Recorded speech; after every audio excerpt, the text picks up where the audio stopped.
Hello students, welcome to my next class of design and drawing of steel structures. ఈ క్లాస్లో మన topic వచ్చేసి design standards of steel structures. So IS 800 2007లో ఏవైతే మన codal provisions ఇచ్చారో WSM method and LSM method ప్రకారంగా మనం చూసుకుంటాం. So first of all permissible stress in steel structures. So permissible stress అంటే it is the maximum load carried by the member without deformation.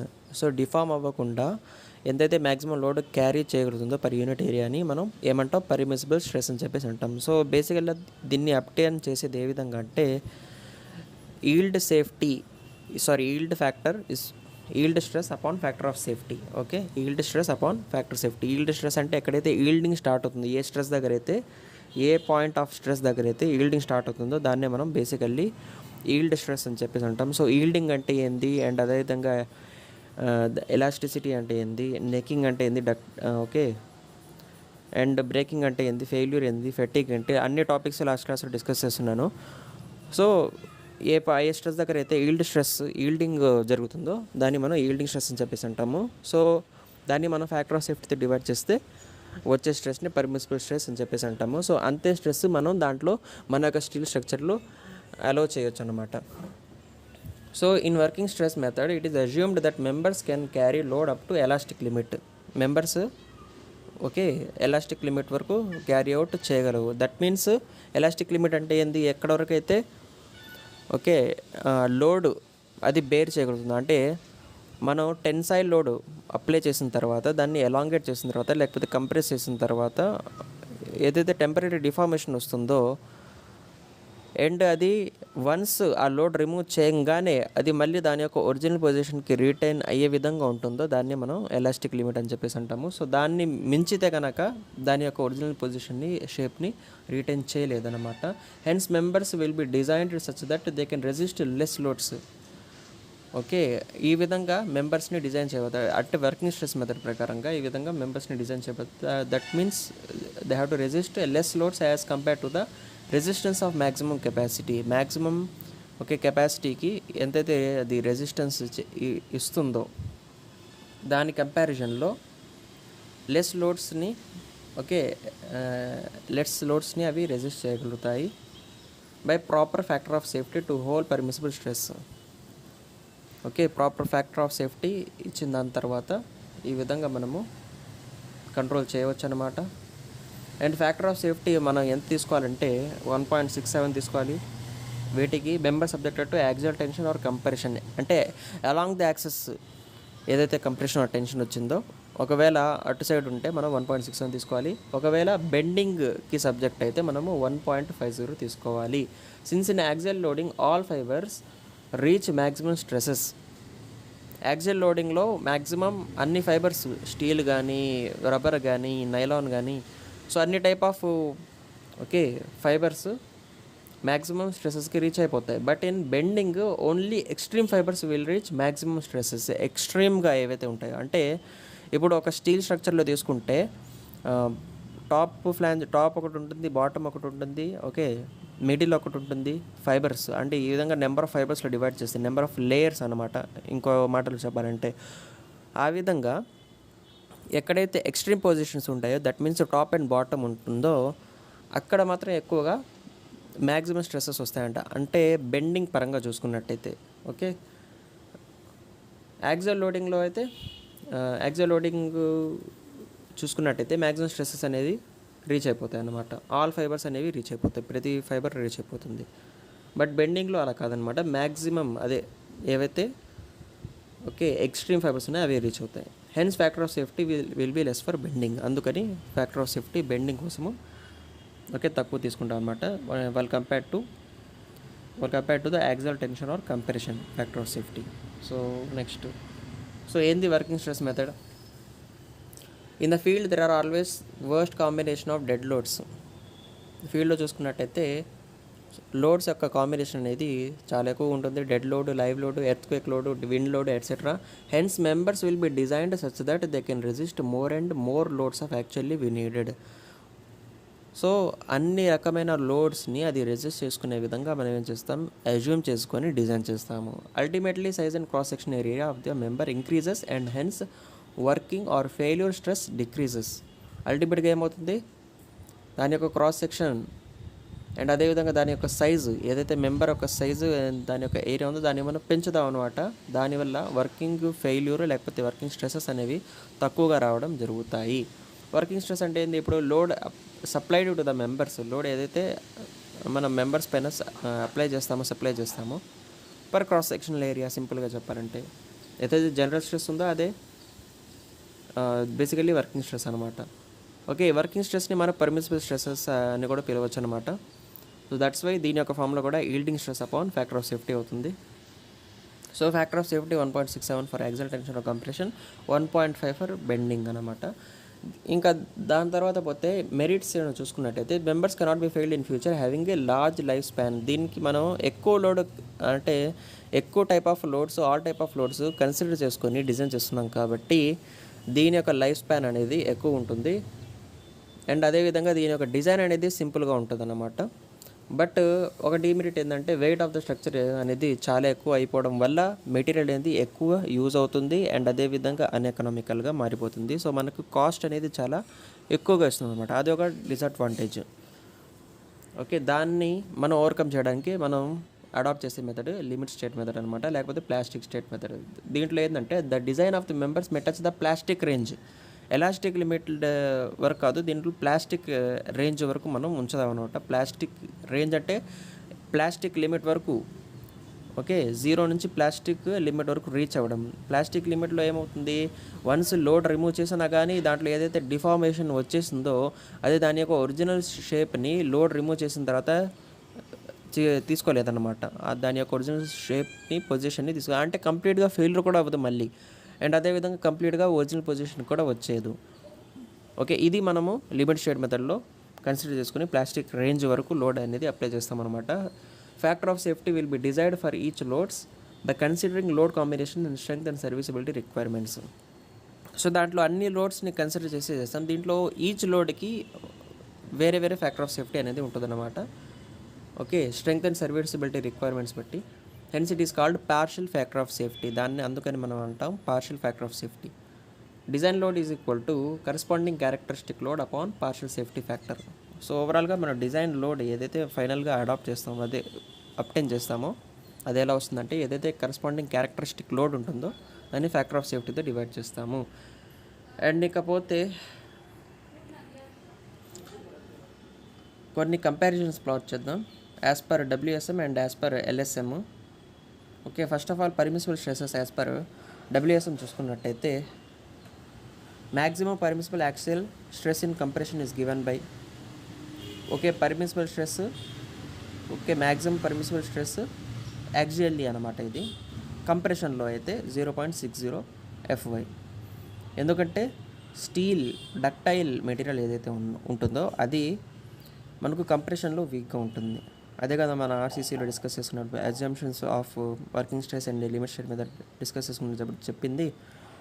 So ఏదైతే ductility ఉంది, ఏదైతే tensile forces ఉన్నాయో వాటిని steel carry చేస్తుంది, ఏదైతే కంప్రెషన్ ఉంటుందో దాన్ని కాంక్రీట్ క్యారీ చేస్తుంది కదా. సో ఎందుకంటే కంప్రెషన్లో స్టీల్ యొక్క ఫంక్షన్ అనేది చాలా తక్కువగా ఉంటుందన్నమాట, చాలా వీక్గా ఉంటుంది. Used in the design of columns and struts అన్నమాట. సో ఈ యొక్క maximum permissible axial stress in compression ఏదైతే ఉందో ఈ వాల్యూని మనము దేంట్లో యూస్ చేస్తాం, columns and struts.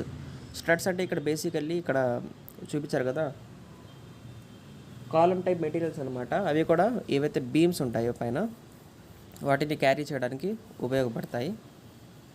Okay, basically కాలమ్కి స్ట్రట్కి difference ఏంటంటే స్ట్రట్ అనేది బేసికల్లీ ఒక యాక్సియల్ కంప్రెషన్ ఫోర్స్ క్యారీ చేసే మెంబర్ అన్నమాట. అది మేబీ ఇంక్లైన్డ్ అయినా అవ్వచ్చు, హారిజంటల్ అయినా అవ్వచ్చు, వర్టికల్ అయినా అవ్వచ్చు.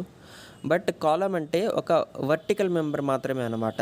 అది ఖచ్చితంగా వర్టికల్ అలైన్మెంట్లోనే ఉంటుంది. ఓకే, అండ్ అది ఒక స్ట్రట్ ఫామ్లో ఏ విధంగా ఫంక్షన్ చేస్తుందో ఆ ఫంక్షన్స్ అన్నీ కాలమ్ కూడా చేస్తుంది, బట్ వర్టికల్ ఫామ్లోనే ఉంటుందన్నమాట. ఈ స్ట్రట్స్ అనేవి ట్రసెస్లో యూస్ చేస్తారు, ఈ కాలమ్స్ అనేవి బిల్డింగ్స్ అండ్ ఫ్రేమ్స్లో యూస్ చేస్తారు. ఓకే, సో ఈ యొక్క permissible axial stress in compression ఏదైతే ఉందో అది మనకు మొత్తం అంతా కాలమ్స్ అండ్ స్ట్రట్స్లో యూజ్ అవ్వబడతాయి అన్నమాట. Column is a compression member where bending moment exist while in case of struts also being compression member bending moment is zero. దేంట్లో స్ట్రట్స్లో బెండింగ్ మూమెంట్ అనేది zero because strut is a component of roof trusses and roof trusses are pin jointed connection having bending moment equal to zero. ఎందుకంటే roof trusses ఏవైతే ఉంటాయో okay అక్కడ bending moment అనేది జీరోగా ఉంటుంది. అక్కడ పిన్ జాయింట్ అనేవి ఉంటాయి కాబట్టి పిన్ జాయింట్స్ దగ్గర అంటే ఆబ్వియస్లీ ఒక హింజ్ టైప్ సపోర్ట్ అని చెప్పేసి అనుకోండి. హింజ్ ఎలాగ యాక్ట్ అవుతుంది, రొటేషన్ అనేది దాంట్లో ఫ్రీలీ ఉంటుంది కాబట్టి మూమెంట్ అనేది ఏమి డెవలప్ అవ్వదు కదా. సో ఓవరాల్గా బెండింగ్ మూమెంట్ జీరో అవుతుంది. ఆర్సీసీలు చదివి ఉంటారు. సో అక్కడ మనము ఈ స్ట్రట్స్ అనేవి యూస్ చేస్తాం అనమాట. ఇప్పుడే చెప్పాను కదా. సో ఆ విధంగా maximum permissible axial stress in tension is given by 0.6 FY అన్నమాట. సో సేమ్ కంప్రెషన్లో కూడా అండ్ టెన్షన్లో కూడా వర్కింగ్ స్ట్రెస్ మెథడ్ ప్రకారంగా పర్మిసిబుల్ స్ట్రెస్ వచ్చేసి 0.6 FY అన్నమాట. FY అంటే ఇక్కడ yielding stress of steel. Okay yielding stress of steel అంటే గ్రేడ్స్ ఆఫ్ స్టీల్స్ మనం క్లాసిఫై చేస్తుంటాం కదా 250, 415 అండ్ అదేవిధంగా 500 అని చెప్పేసి క్లాసిఫై చేసి ఉంటాము grades of steels.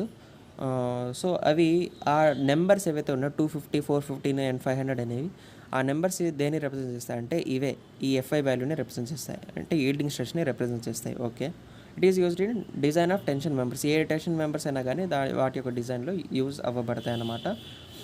Okay same ఇందాక చెప్పినట్టుగానే 1.67 for axial tension or compression, 1.5 for member subjected to bending.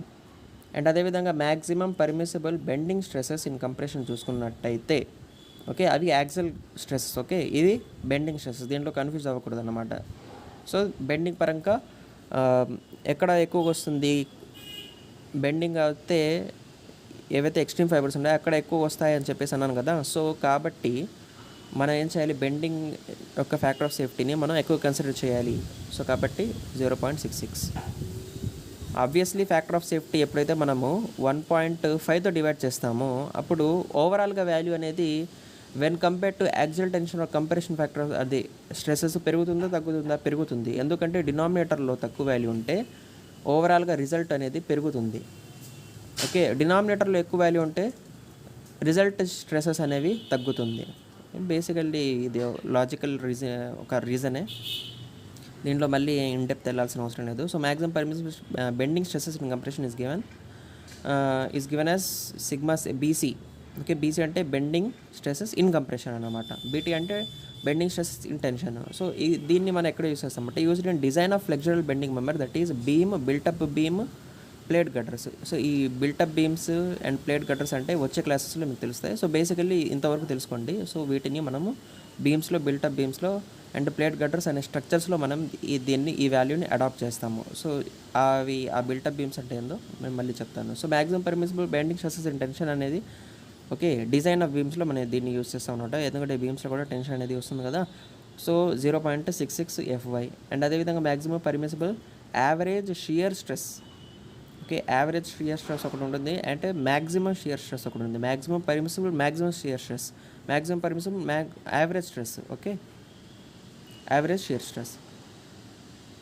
ఎందుకంటే దీంట్లో ఫ్యాక్టర్ ఆఫ్ సేఫ్టీ మనం యావరేజ్ షియర్ స్ట్రెస్ ఏదైతే ఉందో దాంట్లో మన ఫ్యాక్టర్ ఆఫ్ సేఫ్టీ అనేది ఎక్కువ తీసుకుంటాం అనమాట. FYని ఎప్పుడైతే మనం 2.5తో డివైడ్ చేస్తామో అంటే 1/2.5 చేస్తే 0.4 వాల్యూ వస్తుంది. అండ్ అదేవిధంగా 1/2.2 చేస్తే 0.45 వస్తుంది.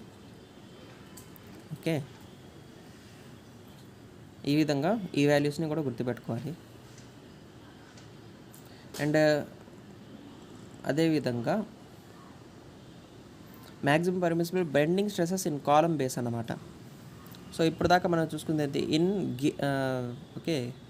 Steel structures. ఇది వచ్చేసి ఇన్ కాలమ్ బేస్. ఒకవేళ column base type steel structures ఉంటే దాంట్లో మనం స్ట్రెసెస్ వాల్యూ అనేవి అంటే పెంచి తీసుకోవాల్సి వస్తుంది. ఫ్యాక్టర్ ఆఫ్ సేఫ్టీ అనేది తక్కువ తీసుకుంటాము. సో దీంట్లో 0.75 FY అన్నమాట. దీంట్లో స్ట్రెసెస్ని కన్సిడర్ చేయాల్సింది. So 0.75 FY. Increase of permissible stress. When wind and earthquake loads are considered, the permissible stresses in steel structure are increased by 33.33%.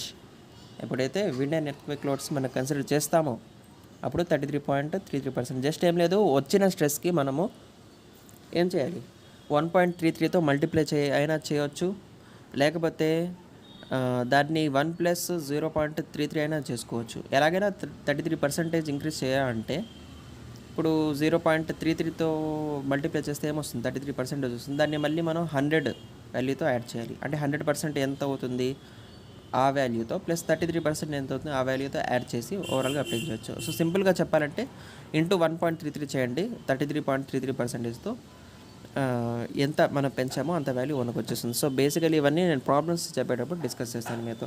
When wind and earthquake load are considered, then permissible stresses in connections are increased by 25%. ఒకవేళ wind earthquake loads consider చేస్తే okay, steel స్ట్రక్చర్స్లో కాకుండా కనెక్షన్స్లో కనుక అయి ఉంటే, connections means bolt వేసి connection చేస్తాం, అండ్ అదేవిధంగా రివెట్స్ వేసి, అండ్ అదేవిధంగా వెల్డింగ్ చేసి కనెక్షన్ చేస్తాం కదా. ఓకే, అటువంటి కనెక్షన్స్ టైంలో మనం ఒకవేళ విండ్ అండ్ ఎర్త్క్వేక్ లోడ్స్ కనుక కన్సిడర్ చేస్తుంటే 25% పర్మిసిబుల్ స్ట్రెసెస్ అనేవి ఇంక్రీజ్ చేయాలన్నమాట. సో 25% అనేది ఎలా ఇంక్రీజ్ చేస్తాం, వచ్చిన వాల్యూని ఇంటూ 1.25తో మల్టిప్లై చేయాలి. ఓకే, నెక్స్ట్ వచ్చేసి as per WSM maximum permissible horizontal and vertical deflection is given by delta is equal to span by 325. So ఇది గుర్తుపెట్టుకోవాలన్నమాట. ఇదంతా IS 800 ఓకే 2007లో ఉంటుంది. దీని పేజ్ నెంబర్స్ అనేవి కూడా నేను ప్రాబ్లమ్స్ డిస్కస్ చేసేటప్పుడు చెప్తాను. బట్ హౌఎవర్ ఇప్పుడు మీరు గుర్తుపెట్టుకునేది ఏంటంటే delta is equal to span by 325. Okay, అంటే పర్మిసిబుల్ డిఫ్లెక్షన్ కోసం మనం ఈ విధంగా గుర్తుపెట్టుకోవాలి. డిఫ్లెక్షన్ అంటే ఏంది, బేసికల్లీ దాంట్లో అప్లై చేయబడిన లోడ్ వల్ల ఎంత డిగ్రీ ఆఫ్ డిస్ప్లేస్మెంట్ వచ్చిందో చెప్పే టర్మ్నే మనము డిఫ్లెక్షన్ అని చెప్పేసి అంటాం అన్నమాట. RCCలో కూడా చదువుంటారు డిఫ్లెక్షన్ అంటే ఏందో. Okay, so span by depth ratio అనేది కూడా ఒక ఫ్యాక్టర్ కన్సిడర్ చేస్తుంది. క్యాంటిలివర్ బీమ్స్కి అయితే 7 గాను, సింప్లీ సపోర్టెడ్ బీమ్స్కి 20 అండ్ కంటిన్యూస్ బీమ్కి 26 తీసుకుంటాం కదా. ఆ విధంగా మనం డిఫ్లెక్షన్ అనేది చెక్ చేసుకుంటాం కదా, మీకు గుర్తుందో లేదో. సో హౌఎవర్ ఈ విధంగా డిఫ్లెక్షన్ మనం ఎలా చేస్తామో స్పాన్ అపాన్ 325 వాల్యూ వేసి. అండ్ అదేవిధంగా LSM ప్రకారంగా చూసుకున్నట్టయితే maximum horizontal and vertical deflection is given by if supported elements are susceptible to cracking. ఒకవేళ క్రాకింగ్కి ససెప్టబుల్గా అయి ఉంటాయి. ససెప్టబుల్ మీన్స్ బేసికల్లీ అవకాశం ఉండడం అనమాట. ఒకవేళ క్రాకింగ్ వచ్చే అవకాశము లేకుంటే స్పాన్ బై 300 తీసుకుంటాం. అంటే దాని యొక్క వాల్యూని మనము ఓవరాల్గా పెంచుకుంటాం, ఓకే, డిఫ్లెక్షన్ వాల్యూని. ఒకవేళ డినామినేటర్లో వాల్యూ ఎక్కువగా ఉంది కాబట్టి ఓవరాల్గా వాల్యూ తగ్గుతుంది. సో డిఫ్లెక్షన్ వాల్యూ ఎప్పుడు పెంచుతామంటే మనము, ఎప్పుడు తగ్గించుకుంటామంటే ఎప్పుడైతే క్రాకింగ్ వచ్చే అవకాశం ఉంటుందో అప్పుడు మనం డిఫ్లెక్షన్ వాల్యూ అనేది తగ్గించుకోవాల్సి వస్తుంది. అండ్ ఎప్పుడైతే క్రాకింగ్ వచ్చే అవకాశము రాకుంటే అప్పుడు మనం డిఫ్లెక్షన్ వాల్యూ ఏం చేయాలి, పెంచుకోవాల్సి వస్తుంది. That means span by 300 span by 300. And అదేవిధంగా ఇంకొన్ని చూసుకున్నట్టయితే గ్యాంట్రీ గర్డర్స్ అంటే బేసికల్లీ ఇవి ఒక టైప్ ఆఫ్ బీమ్స్ అన్నమాట, type of I beams. Okay, దీన్ని మనము ఆబ్జెక్ట్స్ని మూవ్ చేసుకోవడానికి, ఆబ్జెక్ట్స్ యొక్క మూవ్మెంట్ కోసము యూస్ చేసుకుంటాం అనమాట. బేసికల్లీ ఇది ఒక క్రెయిన్ ఫామ్లో ఉంటుంది. ఓకే, ఇంతవరకు గుర్తుపెట్టుకోండి, ఇది ఒక ఐ బీమ్ లాగా కూడా యూస్ చేయబడుతుంది. Factor of safety, okay 1 minute. Permissible stresses in gantry girder for manually operator crane. Manually మనం హ్యాండిల్ చేసే క్రేన్ ఏదైతే ఉంటుందో దాంట్లో మ్యాక్సిమం పర్మిసిబుల్ డిఫ్లెక్షన్ ఏదైతే ఉంటుందో దాంట్లో అన్నిటికంటే మనం ఏం చేసుకుంటాం, ఎక్కువగా తీసుకుంటాం. దాంట్లో డిఫ్లెక్షన్ అనేది ఎక్కువ కన్సిడర్ చేయాల్సి వస్తుంది మాన్యువల్గా హ్యాండిల్ చేసేది.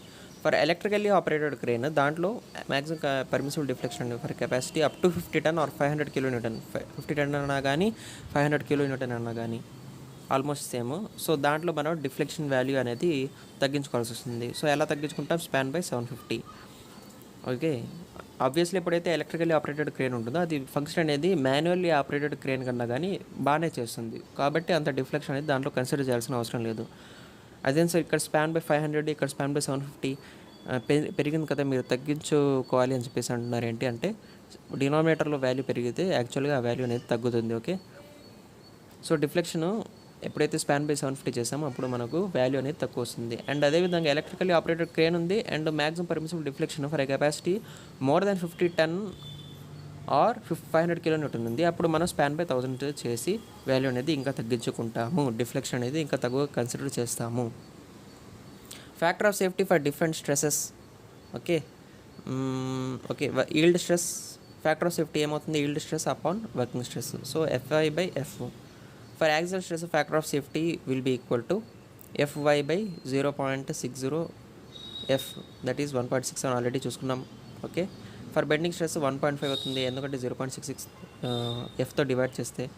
అండ్ అదేవిధంగా షేరింగ్ స్ట్రెస్ ఏదైతే ఉందో 2.5 అనేది అప్టైన్ అవుతుంది. యావరేజ్ అదే average maximum okay permissible maximum stresses well considering average stresses ఏదైతే ఉందో అప్పుడు 0.4తో మనం డివైడ్ చేస్తాం కదా, సో అప్పుడు 2.5 వాల్యూ వస్తుంది.